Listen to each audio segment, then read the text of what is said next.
Hello dear students, myself Amarnath sir. कल पिछले video में मैंने आपको पढ़ाया था कि अवतल दर्पण द्वारा प्रतिबिंब कैसे बनते हैं। उसकी कुल 6 कंडीशन होती हैं, जिसमें से 5 दशाओं को मैंने आपको पढ़ा दिया था। आज इस वीडियो में उस 6वीं दशा को पढ़ाएंगे और उसके आगे के कोर्स को हम आगे बढ़ाएंगे बेटा। उम्मीद है आप इस वीडियो को अच्छे से देखेंगे, समझेंगे और इसका लाभ उठाएंगे। आइए स्टार्ट करते हैं। अवतल दर्पण द्वारा प्रतिबिंब का बनना, इसमें हम लोग स्थिति 6 पढ़ रहे हैं। स्थिति 6 क्या है? जब वस्तु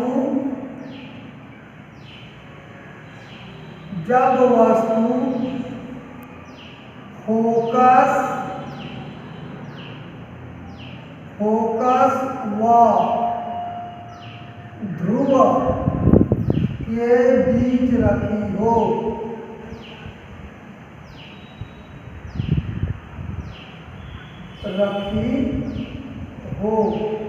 तब इसका प्रतिबिंब कैसे खींचेंगे बेटा? मैंने तो पिछले वीडियो में आपको दिखाया था कैसे खींचेंगे।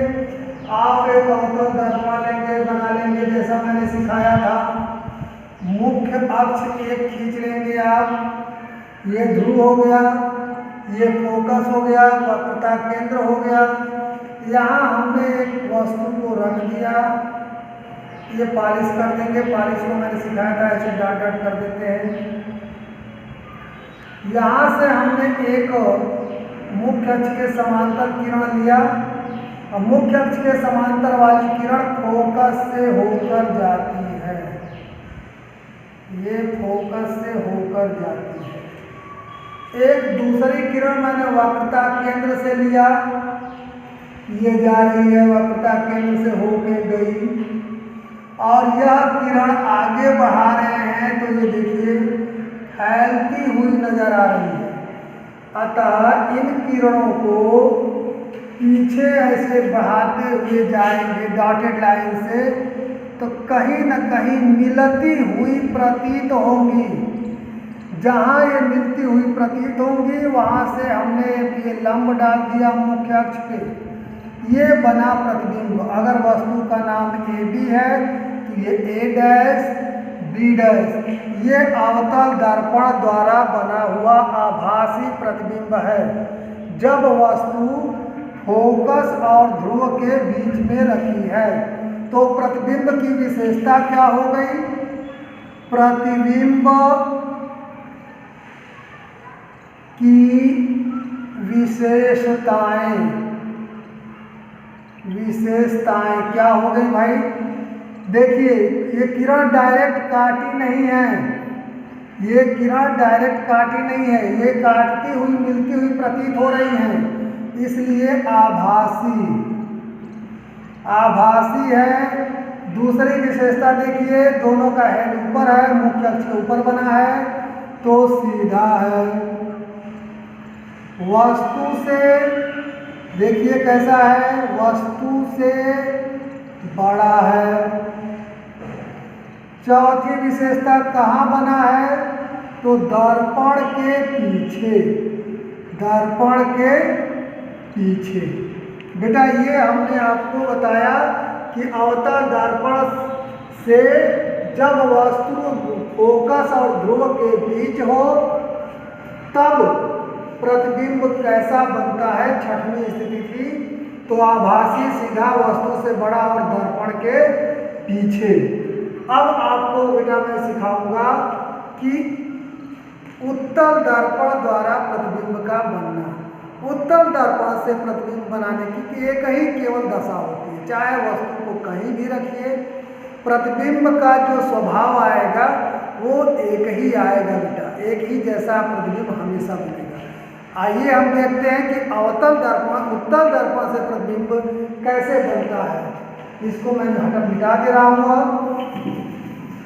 उत्तल दर्पण द्वारा प्रतिबिंब का बनना हम लोग सीख रहे हैं। उत्तल दर्पण द्वारा प्रतिबिंब का बनना, ये हमने बनाया उत्तल दर्पण। ये उत्तल दर्पण हमने ले लिया, जैसा सिखाया था वैसे बना लेंगे आप। ये बना मुख्य अक्ष, इधर कहीं सी होगा, इसका आधा एफ होगा। इधर हमने एक वस्तु रख दिया बेटा, ये हमने वस्तु से मुख्य अक्ष के समांतर किरण है। आपको मालूम है कि यह किरण फोकस से आती हुई प्रतीत होगी। ये लौट करके परावर्तित होकर किरण चली गई और यह किरण फोकस से आती हुई प्रतीत होगी।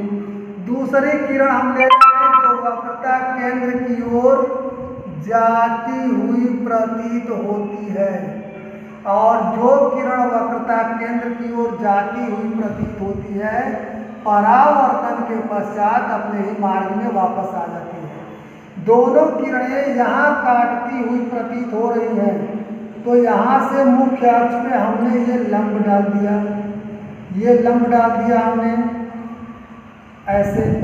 ये वस्तु ए बी है, इसका ये प्रतिबिंब बन गया ए डैश डी डैश। अब आप प्रतिबिंब देख के बता सकते हैं कि इस प्रतिबिंब की विशेषता क्या है। चलिए विशेषता देखते हैं। विशेषताएं, चलिए विशेषताएं। नंबर 1, पहला देखिए कि ये आभासी है, आभासी है। दूसरा देखिए विशेषता सीधा है। तीसरा देखिए वस्तु से छोटा है। और चौथा दर्पण के पीछे है, दर्पण के पीछे एफ और पी के बीच ध्रुव व एफ के बीच बना है। बस अगर इस वस्तु को आप अनंत पे उठा के रख देंगे तो ये जो प्रतिबिंब है फोकस पे आ जाएगा, प्रकृति ऐसी ही रहेगी। तो चाहे इसमें वस्तु को हम कहीं भी रख दें, विशेषताएं यही आएंगी, आभासी, सीधा, वस्तु से छोटा, दर्पण और ध्रुव के बीच में आएंगी। बेटा अब हम लोगों ने सीख लिया उत्तल दर्पण द्वारा प्रतिबिंब का बनना, अवतल दर्पण द्वारा प्रतिबिंब का बनना। अब आपको हम सिखाते हैं अवतल दर्पण के उपयोग। अवतल दर्पण का उपयोग टार्च में होता है, ऑटोमोबाइल यानी जो गाड़ियां चलती हैं उनके हेडलाइट में होता है।